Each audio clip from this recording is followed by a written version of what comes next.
El juicio de París 2.0, Mark Zuckerberg y la guerra de los dioses digitales. Hubo una vez un juicio que no fue solo entre diosas, sino entre fuerzas eternas. En el monte Olimpo, donde moraban los inmortales, surgió una manzana de oro con una inscripción simple, pero peligrosa para la más bella. Y en ese pequeño objeto brillaba la semilla de una guerra que marcaría generaciones.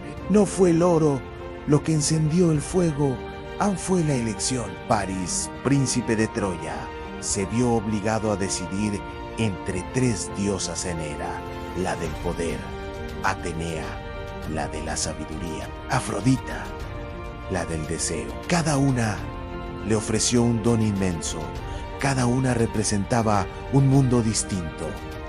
El joven eligió y el mundo ardió.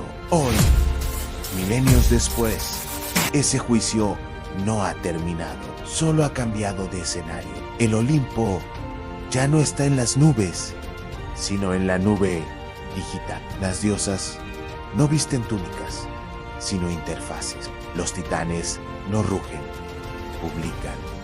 Y los nuevos dioses habitan Silicon Valley. Y entre ellos hay uno que, como París, fue llamado a elegir su nombre a Mark Zuckerberg. Mucho antes de los escándalos, antes del metaverso, antes de que su apellido se convirtiera en un verbo. Fue un joven universitario encerrado en una habitación con un ordenador.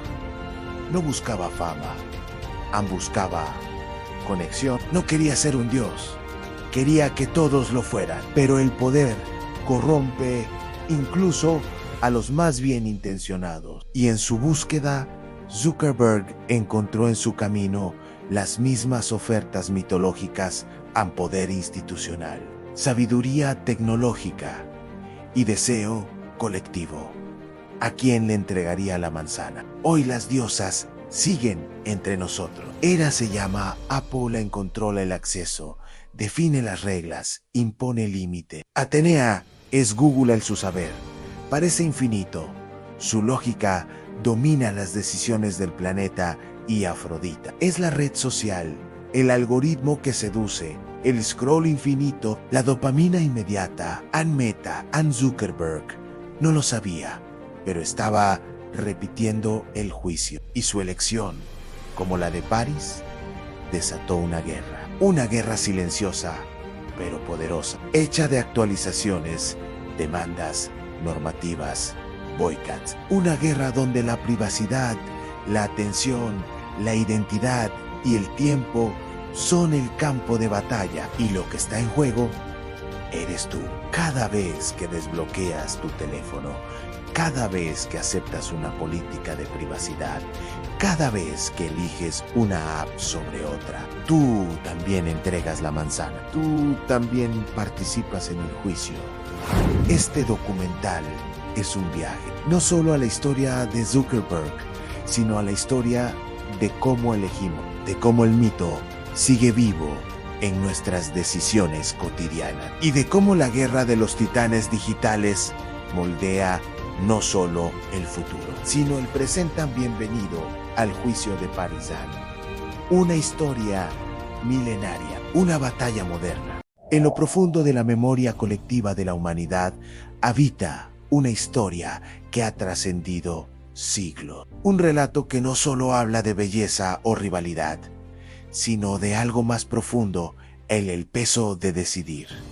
Excepto una en Iris, la diosa de la discordia. Ofendida, Iris irrumpió en la fiesta y lanzó sobre la mesa una manzana dorada. En ella, una inscripción clara y peligrosa: ampara la más bella.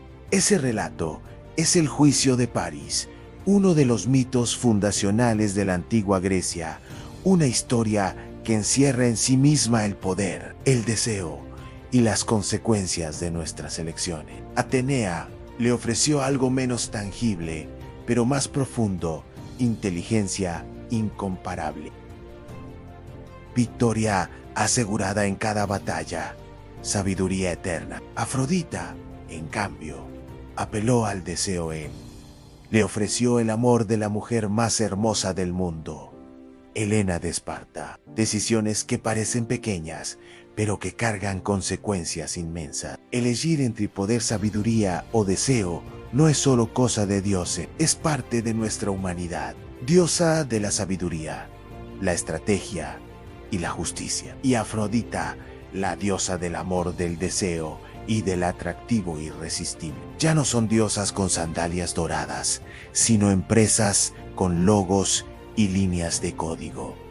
Pero el juicio permanece y el nuevo París se llama Mark Zuckerberg, y con su elección desencadenó una de las guerras más legendarias del mito, a la guerra de Troya. Al Helena, raptada o seducida, fue el catalizador de construir una red que conectara cada rincón del planeta. Frente a él, las mismas promesas eternas a poder institucional, sabiduría infinita y el deseo digital de millones. Pero en verdad, fue la decisión del juicio la que encendió la llama. Se inclinaría por el conocimiento estructurado de Google, con su aparente neutralidad algorítmica.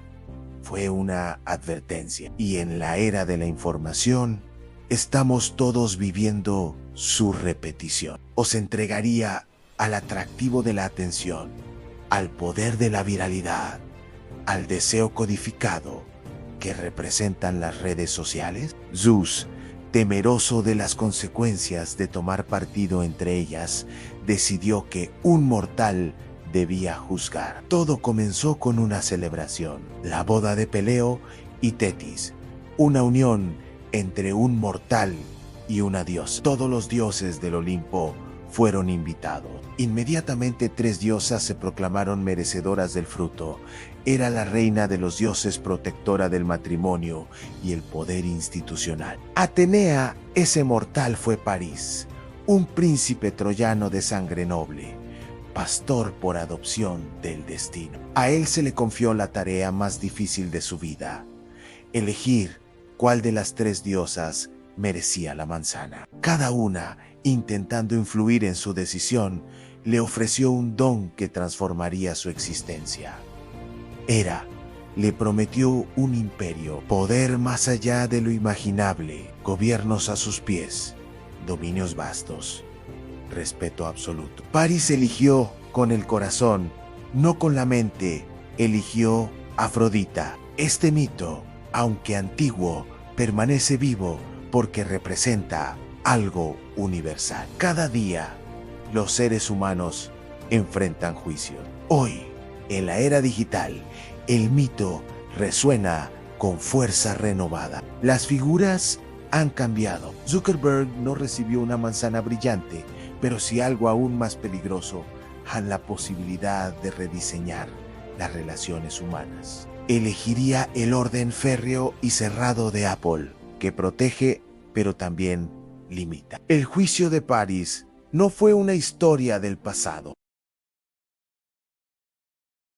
Antes del Olimpo digital, antes de las guerras de datos, antes de los metaversos, los algoritmos sociales, los escándalos políticos y los congresos de tecnología, existía un cuarto pequeño, un dormitorio estrecho en Harvard, paredes llenas de ideas, latas vacías de soda y una mente encendida por la posibilidad de construir algo más grande que él mismo. En su hogar, las conversaciones giraban en torno al pensamiento crítico, a la lógica, a las emociones humanas, vistas desde la mente y la ciencia. Desde joven, Mark mostró una habilidad precoz. No solo aprendía rápido, sino que cuestionaba las reglas del juego. Quería reescribirlo.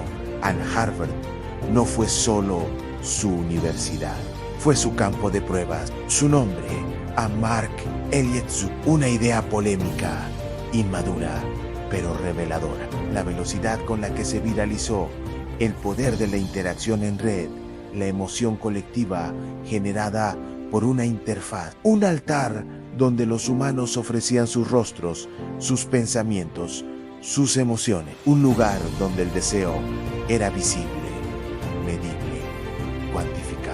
Afrodita, traducida en líneas de código. Todo eso quedó grabado en su mente. Con él, organizaba el caos de miles de millones de publicaciones. Dirigía el deseo, la indignación, la empatía. Su ejército en millones de usuarios activos de todas las edades, países y culturas. Pero con el tiempo se volvieron estratégicos, ideológicos en existenciales en Meta, aún conocida como Facebook, crecía sin límite. Su influencia se expandía más allá de lo social. Se adentraba en la política, en la economía, en el tejido emocional de las sociedades. Abandonó Harvard con 20 años, una decisión audaz, mitológica, heroica. Como Paris dejando Troya por Helena, él dejó el templo académico para fundar el suyo, una empresa que no vendería productos físicos, sino conexiones humanas envasadas como datos, un presagio de lo que vendría. Su universo era digital, su lenguaje era el código, su ambición en resolver problemas que nadie más se atrevía a mirar. Desde su sede improvisada, conquistaban campus, ciudades, países. El mensaje era simple: al conectar al mundo. Pero detrás de ese lema existía otro propósito más profundo: al comprender la atención. Google, con su dominio del conocimiento y los datos estructurados. Amazon, con el imperio del consumo. Todos comenzaron a observar al joven Mark con recelo, convertirla en un recurso, diseccionar el alma humana a través de sus huellas digitales. Cuando otros jugaban, él desarmaba videojuegos para entender cómo funcionaban. Cuando otros salían de fiesta, él se sumergía en los misterios del C++, construyendo, probando, fallando, aprendiendo. Hijo de un dentista y una psiquiatra, Mark no provenía de una cuna de dioses ni de imperios tecnológicos, pero creció en un templo del conocimiento. A los 12 años, mientras otros niños se entretenían con juguetes, él ya construía Zugnet, un sistema de mensajería interna para la oficina de su padre. Y como todo dios emergente, debía tomar una decisión en seguir como disruptor rebelde o someterse al orden impuesto por los grandes del Olimpo. Creó FaceMash, una plataforma que permitía comparar las fotos de los estudiantes y votar por quién era más atractivo. En Harvard, ese impulso encontró su chispa. Rodeado de las mentes más brillantes del país, Mark no se conformó con ser un espectador del sistema. En 2003, tras una ruptura sentimental y un impulso provocador, allí descubrió el núcleo del deseo moderno en el reconocimiento, la validación social, el espejo digital. De ese caos inicial nació Facebook, no como una red social, sino como un espejo sagrado. A Mark no se detuvo. Los primeros años de Facebook fueron como el ascenso de una ciudad-estado. Mark no tenía lanza ni escudo, pero tenía un arma más poderosa en el algoritmo. Y entonces llegaron los titanes, los verdaderos dioses del Olimpo digital. Apple, con su control absoluto del ecosistema físico. Los primeros roces fueron sutiles en debates sobre privacidad, discusiones sobre diseño, choques de filosofía, y como Paris ante las diosas, Mark tendría que elegir, y esa elección lo cambiaría todo.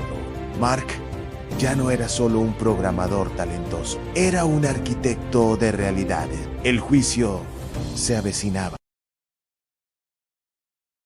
En la historia del mito, Paris eligió a Afrodita, seducido por una promesa que iba más allá del poder o la sabiduría. Eligió el deseo, el amor más bello del mundo. En el mundo moderno, Mark Zuckerberg no recibió una manzana dorada, pero sí algo igual de hipnótico: a la atención masiva del planeta entero. Un recurso invisible, pero más valioso que el oro. Afrodita no se presentó en su vida con una corona ni con palomas. Se manifestó a través de notificaciones, likes, emojis, reacciones, corazones digitales. Y Facebook, que luego sería Meta, pasó de ser una red social a convertirse en el templo del deseo digital. Su presencia era sutil, pero poderosa. El deseo fue encapsulado en interfaces. La seducción se convirtió en diseño de experiencia de usuario. No era un deseo privado, íntimo, silencioso. Era un deseo masificado, gamificado, cuantificado. Era amor y admiración en escala industrial. Meta no solo organizó esas ofrendas, las optimizó. Millones de usuarios ofreciendo cada día sus rostros, sus palabras, sus emociones a un altar global, invisible, pero omnipresente. El algoritmo se convirtió en oráculo. El feed en un río caudaloso que nunca se detiene. Cada publicación, una súplica.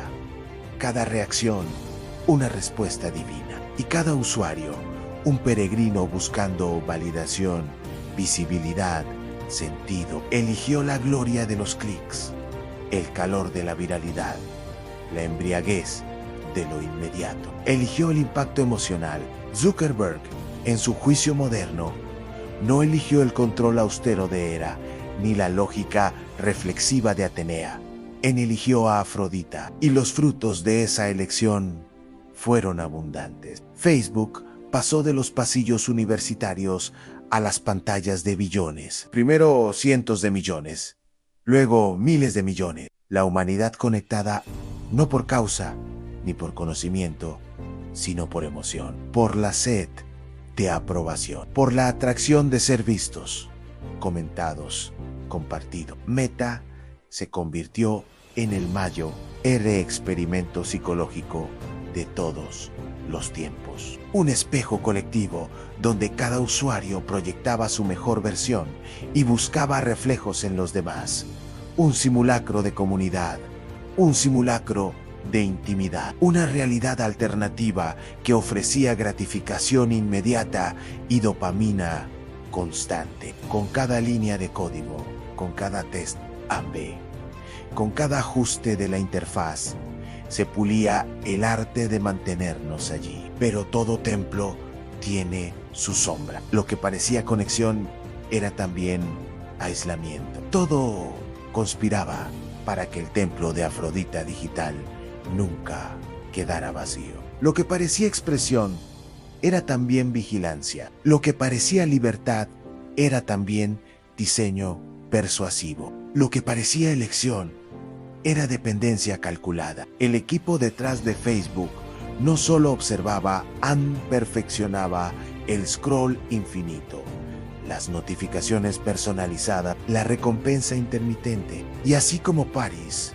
no anticipó que su elección desencadenaría una guerra, Mark Zuckerberg tampoco imaginó que la red que unía amigos también podría dividir familia, radicalizar discursos, manipular elecciones, colapsar democracias. El deseo no es neutral y amplificado por la tecnología. Era encarnada por Apple. Observaba cómo su imperio de control comenzaba a ceder ante el magnetismo emocional de Zuckerberg. En el corazón de Meta latía una contradicción y la posibilidad de estar presente en cada bolsillo, en cada pantalla, en cada momento, más tentadora que cualquier imperio. ¿Estaban ofreciendo verdadera conexión o estaban aprovechándose de la biología humana, de sus vulnerabilidades cognitivas y emocionales? Eligió también el conflicto inevitable. La guerra estaba en marcha. Estaban construyendo comunidad o reforzando cámaras de eco donde cada quien solo escucha lo que quiere oír. Zuckerberg, como Paris, no era ingenuo. Sabía que toda elección tiene consecuencias. Pero el poder del deseo digital era demasiado fuerte. Al igual que en el mito, Elegir a Afrodita significaba también declararse enemigo del orden y de la sabiduría. La viralidad era una droga. Y mientras Meta crecía, el Olimpo tecnológico comenzó a inquietarse. Atenea, en la figura de Google, veía con preocupación cómo el ruido desplazaba al conocimiento, cómo la distracción reemplazaba a la sabiduría. El juicio había sido pronunciado. La balanza se inclinó hacia el deseo, pero la historia no terminaba ahí. Significaba provocar la ira de otras fuerzas, y esa provocación no quedaría sin respuesta, porque al abrazar el deseo como motor central, Zuckerberg no solo eligió el camino de la conexión emocional, y como en toda guerra mitológica, nadie saldría intacto. En el Olimpo, Hera fue la reina suprema, no solo por su posición como esposa de Zeus, sino por su rol como símbolo del orden establecido, del contrato social divino, de la estructura que permite a los dioses mantenerse como tales. Hera no era la más carismática ni la más encantadora, pero sí la más temida y respetada. Su poder no provenía del deseo ni de la estrategia, sino de la ley, del mandato, del control. En el nuevo Olimpo digital, esa figura toma forma en Apple, una empresa que no solo diseña tecnología, sino que erige murallas, define normas y establece límites. Apple no participa en el caos del deseo, ni se deja llevar por el frenesí viral. Su poder es más frío, más calculado. Es el poder del diseño absoluto, del ecosistema cerrado, de la experiencia controlada de principio a fin. Mientras Zuckerberg se rendía ante el hechizo de Afrodita, Apple sostenía con firmeza el cetro de Hera desde sus orígenes. La filosofía de Apple fue clara en orden sobre libertad, diseño sobre caos, privacidad sobre explotación. Vendía la idea de que el entorno debía ser protegido de las amenazas externas, incluso si eso significaba limitar las posibilidades. En un mundo digital regido por el libertinaje de los datos, Apple se posicionaba como la fuerza que trazaba la línea hasta aquí. Cada producto era una obra de arte, sí, pero también una declaración de autoridad. Ya no se podía perfilar a los usuarios en la sombra, pero Apple no retrocedió ni una pulgada, porque no dialoga, era ordena. Y en su visión del mundo, el caos debía ser contenido, sin importar el costo. La base misma de su modelo publicitario tembló. Las pérdidas fueron millonarias. Las proyecciones se desmoronaron. Meta creía en la expansión total en más datos, más apertura, más conexión. Apple creía en el control absoluto a más seguridad, más estructura, más contención. Una representaba la seducción de lo ilimitado, la otra la promesa del orden eterno. Pero más allá del golpe financiero, el mensaje era aún más devastador en el Olimpo. Las reglas las dicta Hera An. Ya no se trataba de funciones o dispositivos, era una batalla por el alma misma del sistema. ¿Por quién tendría el derecho de decidir qué es aceptable y qué no? ¿Cómo era enfrentando el atrevimiento de París? Apple alzó su mano y redibujó las reglas del juego. Se convierte en ejemplo, porque la estabilidad en su visión no puede comprometerse. Al despreciar el orden en favor del deseo, atrajo la mirada de la reina. Y en el mundo digital, esa mirada se traduce en restricciones, en bloqueos, en reglas reescritas con una actualización. El usuario era bienvenido, pero solo bajo condiciones estrictas. Las puertas eran bellas, pero no abiertas. La sabiduría que nunca fue elegida, pero que siempre encuentra formas de influir. El siguiente movimiento podría ser suyo. Apple no vendía solo teléfonos, vendía principios. Y cuando Meta, el hijo del deseo, comenzó a expandirse sin límites, Apple no tardó en responder. El punto de inflexión llegó en 2021, con una actualización de software que parecía menor, iOS 14.5, Apple introdujo un botón ASCAP Not to Track.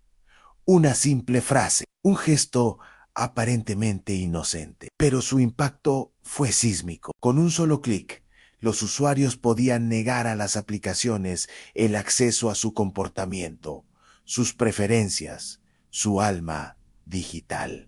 Para Meta fue una sentencia. Ya no se podía rastrear libremente. Zuckerberg, en respuesta, levantó su voz. Denunció lo que consideraba hipocresía. Afirmó que Apple dañaba a los pequeños emprendedores. Lanzó campañas para defender el modelo abierto. Este no era un conflicto técnico, era filosófico. Dos visiones del mundo en colisión. Y mientras millones de usuarios aceptaban los nuevos términos sin pensar, en las alturas del Olimpo digital se libraba una guerra invisible. Cuando Hera impone su ley, no hay negociación, hay decreto, y quien se atreve a desafiarla. Paris, en su tiempo, eligió a Afrodita y provocó la furia de Hera and Zuckerberg.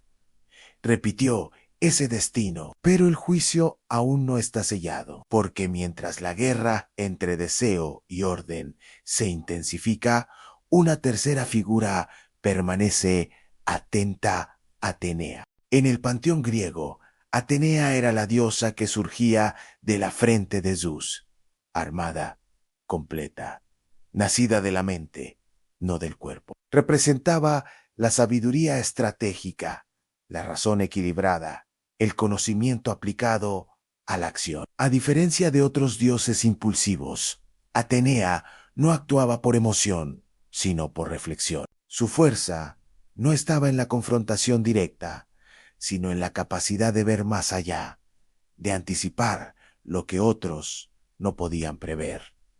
En el juicio de París, la sabiduría fue ignorada, y como la diosa, Google fue subestimada en los comienzos del Olimpo digital. Su inteligencia artificial no es solo innovación, es la colonización del futuro. Desde los sistemas predictivos hasta los algoritmos generativos, Google ha dejado de limitarse a responder. Cuando sabe tanto que deja de aprender. Cuando predice tanto que anula la espontaneidad. Y Google, al alcanzar ese nivel de omnipresencia, se aproxima a esa línea.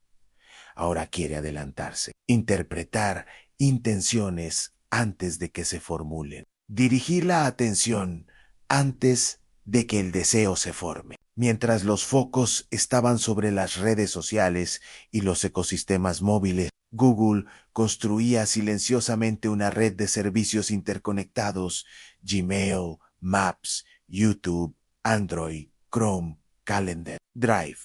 Su dominio se ejerce en silencios, en los algoritmos que organizan tu día, en los sistemas que clasifican lo visible y lo invisible, en las sugerencias que parecen tuyas, pero no lo son del todo. No eran solo productos, eran piezas de una gran biblioteca viviente, un oráculo moderno que responde antes de ser consultado. Y en el mundo actual, en el Olimpo digital, esa esencia se manifiesta con una nitidez inquietante en una entidad tecnológica que, sin alzar la voz, domina el flujo mismo del conocimiento en Google. Y ese poder, disfrazado de servicio, puede ser el más absoluto, porque es el más aceptado. Google no busca adoración ni escándalo. No se viste con los colores brillantes del deseo, ni con el acero frío del control.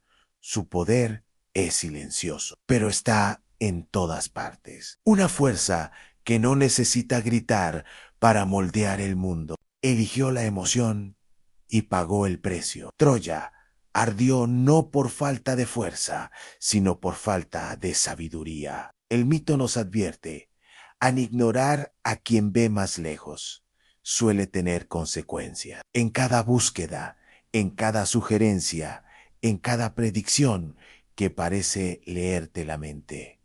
No es el más visible, pero sí el más esencial. Google es Atenea vestida de código. Su estrategia no es conquistar por la fuerza, ni seducir por el encanto, sino convertirse en una parte indispensable de la vida moderna. Mientras Meta se posiciona como el arquitecto del deseo colectivo y Apple como el guardián de los límites, Google se convierte en la infraestructura del pensamiento. Es el nexo invisible que une preguntas con respuestas, usuarios con rutas, empresas con consumidores, mentes con información. Organiza el caos del conocimiento humano sin necesidad de imponer. Simplemente funciona.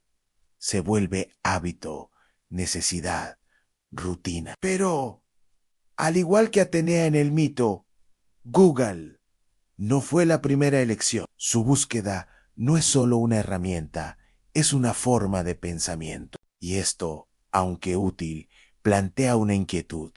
¿En qué punto la sabiduría se transforma en manipulación? ¿Dónde termina el conocimiento y comienza el condicionamiento? Atenea no dominaba por capricho, sino por visión. Pero incluso la sabiduría puede volverse peligrosa cuando no encuentra límite. No necesita imponerse, porque ya está integrada. No necesita forzar decisiones, porque ya las anticipa. Mientras Meta y Apple chocan públicamente, Google observa. Ajusta, calcula, su guerra. No se libra en tribunales ni titulares. París no eligió a Atenea, él eligió el deseo. Hoy, mientras el mundo se polariza entre el deseo sin control y el orden sin alma, Google representa la posibilidad y el riesgo de un equilibrio demasiado inteligente para ser neutral, porque al final, como siempre, la sabiduría prevalece. Pero nadie dijo que lo haría sin consecuencias. En los mitos antiguos, los dioses no siempre desataban tormentas con rayos ni convocaban ejércitos con gritos. A veces, las guerras más feroces comenzaban con un gesto sutil, una omisión imperceptible, una mirada que no se devolvía. Así se tejía la tensión en el Olimpo. Y en el Olimpo digital sucede lo mismo. No todas las batallas se anuncian. Algunas simplemente comienzan sin aviso. Así fue como estalló la guerra entre Meta y Apple, una guerra sin declaraciones oficiales. Veré una guerra silenciosa pero devastadora. Durante años, ambas fuerzas coexistieron. Apple seguía su curso, perfeccionando cada aspecto de su hardware y software, cultivando un ecosistema cerrado pero impecable, donde cada experiencia era curada como si se tratara de arte sacro. Y entendió también el mensaje: esto es territorio de dioses antiguos. Respondió con campañas públicas, declaraciones incendiarias, avisos que defendían a los pequeños negocios afectados. Las empresas que dependían de su sistema de segmentación vieron caer sus métricas. Meta defendía la libertad de explorar, de crear, de conectar sin restricciones. Apple quería templos cerrados, protegidos. Meta quería plazas abiertas, llenas de ruido y caos creativo. Y lo más importante, por primera vez, Meta se sintió vulnerada dentro de una estructura que no controlaba. Se hablaba de hipocresía, de abuso de poder, de competencia desleal, pero Apple no se inmutó. Como era, no bajó del trono.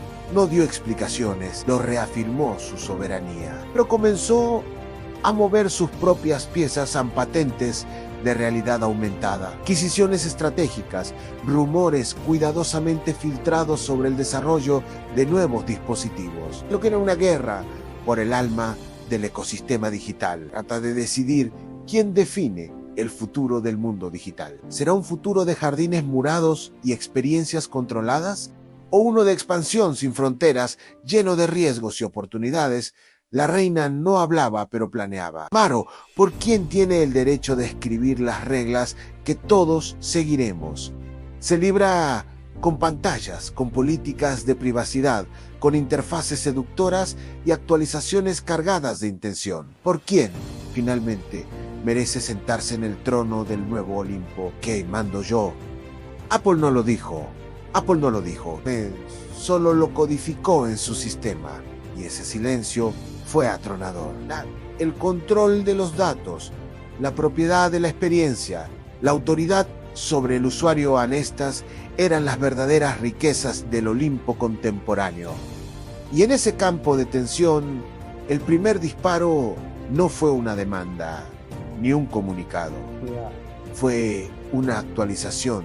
Comprendió que el campo de batalla estaba definido por otros, así que decidió hacer algo que los mitos conocen bien, han escapar hacia adelante, cambiar el tablero a un universo alternativo, un espacio digital donde Meta sería arquitecto, legislador y Dios, Pero no. donde cada interacción estaría diseñada, donde el entorno no dependería de la infraestructura de Apple, en donde el control sería absoluto. Meta, por su parte, construía sus templos de interacción social, refinaba el lenguaje de las emociones digitales, dominaba el arte de captar la atención humana en cada una poderosa, pinte cada una reverenciada. Pero como en toda mitología, dos imperios no pueden ocupar el mismo cielo por mucho tiempo. Las fronteras eran invisibles, pero reales. iOS 14.5 en 4 cifras y un punto decimal. Una decisión que cambiaría todo. Apple introdujo un botón Ask App Not to Track. Una opción, al parecer sencilla, que otorgaba al usuario el poder de decidir si deseaba ser rastreado por las aplicaciones, pero detrás de ese gesto había algo más, una estrategia quirúrgica contra Meta, un bloqueo al manantial de datos que alimentaba al dios del deseo digital. Meta no fabrica dispositivos, no diseña el hardware por donde fluye su energía. Su economía se sostiene sobre un recurso invisible: la atención, el comportamiento, la predicción del deseo.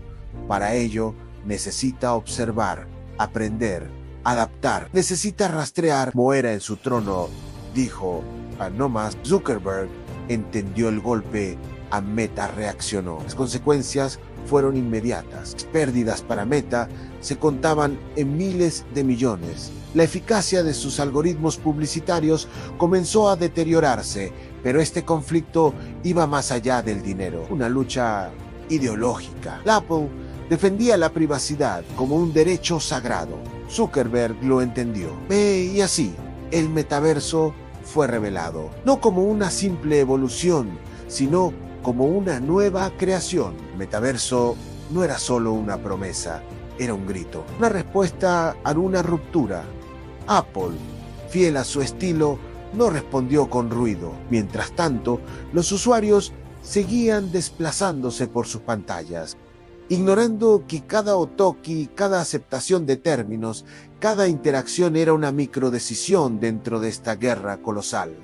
Porque esta batalla no trata de tecnología, trata de visión, trata de filosofía. Zuckerberg y Apple no luchan por ganar dinero, luchan por definir qué significa vivir en lo digital. Y lo más inquietante es que esta guerra no se libra con espadas ni escudos. Una guerra que no grita, pero que moldea el mundo. En toda epopeya, hay un momento en que el héroe abandona el mundo que conoce, cierra una puerta y se lanza hacia lo desconocido. En ese instante, el mito se transforma. Ya no se trata solo de enfrentar enemigos, sino de crear un nuevo universo. Pero no era una fantasía, era una construcción, un nuevo Olimpo, no de mármol y fuego, sino de polígonos, lentes y datos. Un ecosistema completo donde las leyes físicas se reemplazan por líneas de código, donde el tiempo puede acelerarse, pausarse o fragmentarse, donde la identidad es maleable, el cuerpo opcional, el espacio infinito. Una dimensión alternativa en la que Meta no sería un huésped, sino el Dios absoluto. Para Mark Zuckerberg, ese salto al vacío tuvo un nombre en el metaverso: o un panóptico decorado con luces de neón, que se esconde en una realidad donde todo puede ser controlado por una sola empresa, desde el escepticismo técnico hasta la desconfianza política. El metaverso, decían algunos, no respondía a una necesidad humana, sino a una necesidad corporativa en escapar del dominio de Apple. Rediseñar un sistema sin competidores, erigir un imperio con sus propias reglas, pero comenzó a preparar su respuesta a realidad aumentada en lugar de realidad virtual. Integración con el mundo, no evasión. Tecnología que no te encierra, sino que se superpone a tu entorno.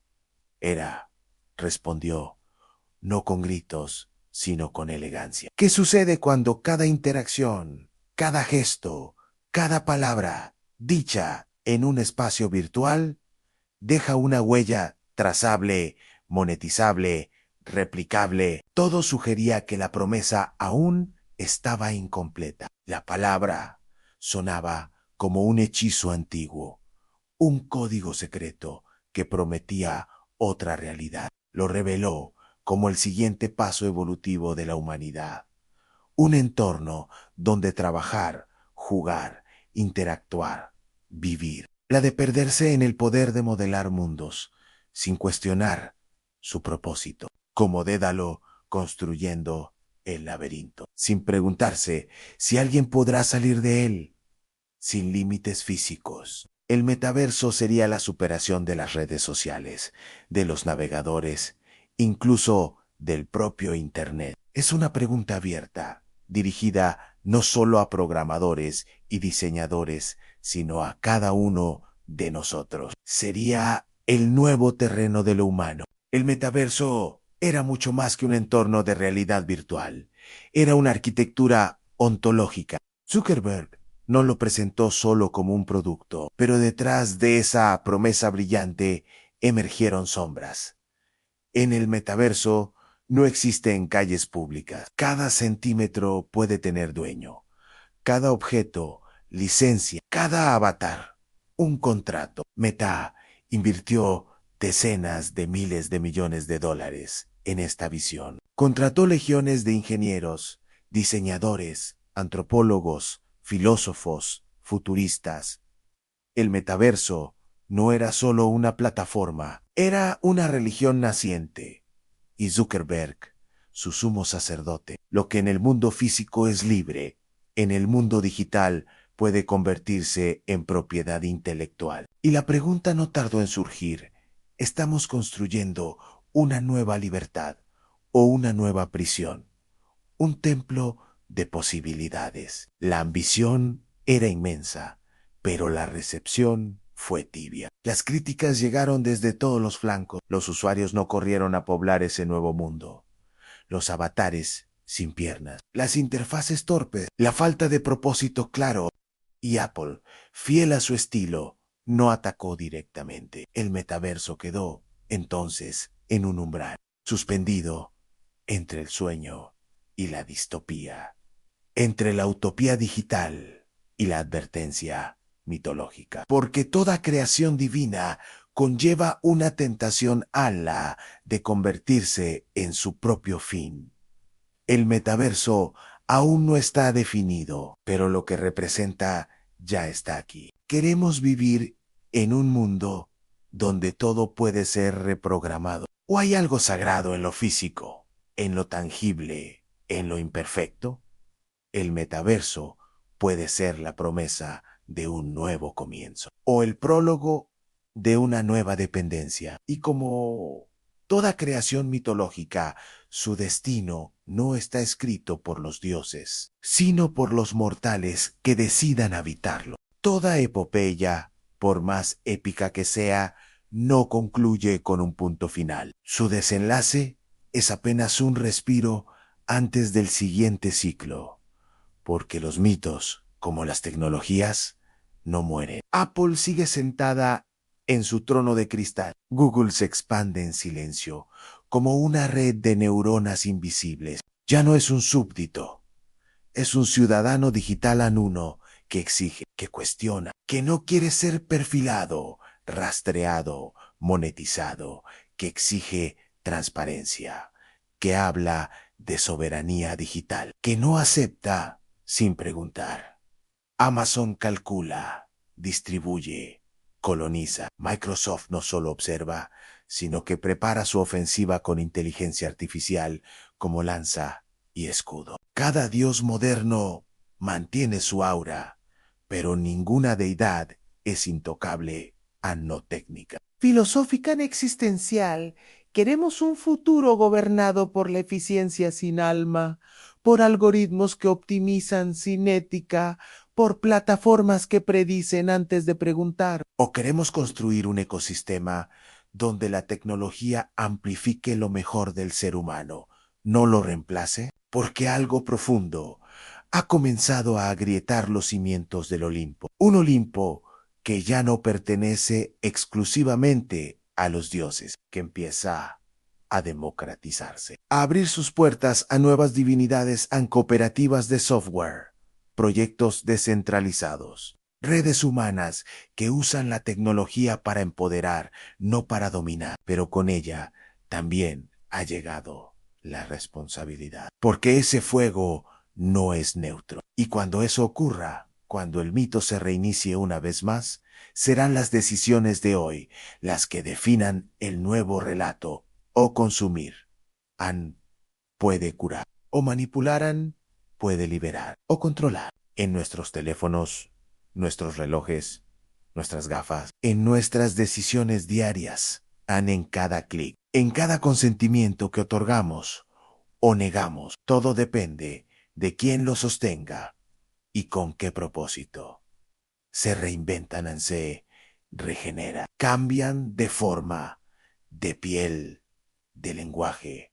El Olimpo digital no es una excepción. Tras las guerras, los juicios, los ascensos y las caídas, llega un momento de suspensión, un instante de profunda quietud en el que se formula la pregunta que lo redefine todo. ¿Qué vendrá después? Periodistas que investigan el poder oculto de las plataformas, filósofos que cuestionan la ética del código, ingenieros arrepentidos an denunciantes, an ciudadanos organizados, todos ellos, pequeñas pero persistentes olas que erosionan las costas de los titanes. Zuckerberg sigue en pie. El usuario, que durante años fue espectador y consumidor, ha comenzado a despertar. Hoy, ese ciudadano ya no navega con los ojos vendados. Lee los términos de uso, investiga los algoritmos, rechaza cookies, bloquea notificaciones. Sabe que su huella digital tiene valor y que ese valor no puede seguir siendo saqueado sin resistencia. El relato del progreso sin restricciones, de la innovación por la innovación, comienza a resquebrajarse. Ya no basta con asombrar. Ahora hay que justificar. Nuevas voces se suman al coro de la crítica. Reguladores que quieren marcar límites. Activistas que luchan por derechos digitales. La inteligencia artificial, ese fuego robado al Olimpo por un nuevo Prometeo, ha sido entregada al ser humano. Y en medio de este cruce de caminos, la humanidad se enfrenta a una decisión monumental. Las decisiones que tomemos hoy no solo afectarán las próximas actualizaciones de software, moldearán la estructura misma del Olimpo digital. Porque los dioses modernos, por muy poderosos que parezcan, no son inmortales. Sus imperios pueden caer, sus códigos pueden ser reescritos, sus tronos pueden ser vaciados. El Olimpo ya no está en el cielo, está incrustado en la palma de nuestra mano. Y por eso, más que nunca, debemos preguntarnos, ¿a qué dioses estamos alimentando? ¿Qué tipo de Olimpo queremos construir? Porque el mito continúa y esta vez los narradores somos nosotros. Y así, como en toda gran epopeya, llegamos al umbral final, no como un cierre, sino como una invocación. Una antorcha encendida en la oscuridad que no marca el fin, sino el inicio de un nuevo ciclo. Porque el mito del Olimpo digital no termina aquí, apenas empieza. Su llama se extiende más allá de la pantalla, más allá de las palabras, hasta tocar lo que aún no ha sido escrito en esta historia. Tú no eres solo espectador, eres protagonista, eres narrador, eres hero. Cada decisión que tomas, cada clic, cada aceptación de términos, cada sí o no a una política de privacidad, es parte del nuevo relato. Cada búsqueda, cada scroll, cada publicación o silencio en redes te convierte en un tejedor de realidades. La era de los dioses tecnológicos no fue escrita en piedra sino en código. Y ese código puede reescribirse, está siendo reescrito por ti y por todos nosotros. Hoy más que nunca, el conocimiento es poder, y el poder, responsabilidad. Responsabilidad de mirar más allá del algoritmo, de cuestionar lo que se presenta como inevitable, de elegir con conciencia. Porque en un mundo gobernado por interfaces invisibles, pensar se convierte en un acto revolucionario. Así que si esta crónica encendió algo dentro de ti, una duda, una chispa, un fuego, si te hizo cuestionar, imaginar, recordar o despertar, entonces haz algo más que mirar. Participa, decide, comparte, inspira, retoma el control de tu narrativa. Sé la voz que rompe la burbuja. Sé el eco que desafía al silencio. Y si quieres seguir explorando este Olimpo de ideas, si quieres más mitología convertida en estrategia, más épica aplicada al liderazgo, más historias donde dioses y algoritmos se cruzan en una danza de poder, ética y ambición, entonces este canal es tu templo, tu biblioteca, tu campamento de guerra y tu oráculo. Suscríbete, activa la campana, comparte este video con alguien que aún cree que la tecnología no tiene alma. Comparte este mensaje con quien todavía no ha despertado del sueño de la comodidad digital, porque en el Olimpo del éxito, la historia no se observa, se vive, se combate. Y cada vez que eliges ver con otros ojos, pensar con otras metáforas, actuar con otros símbolos, estás escribiendo tu propio mito, estás reclamando tu lugar entre los héroes. Hoy, te invitamos no solo a seguirnos, sino a caminar con nosotros, a forjar una nueva narrativa, una en la que el éxito no se mide solo en cifras, sino en propósito, una en la que el liderazgo nace de la reflexión, no del ego, una en la que los dioses no están lejos, sino dentro de cada acción consciente. Gracias por acompañarnos hasta aquí, gracias por ser parte del mito. Nos vemos en la próxima batalla.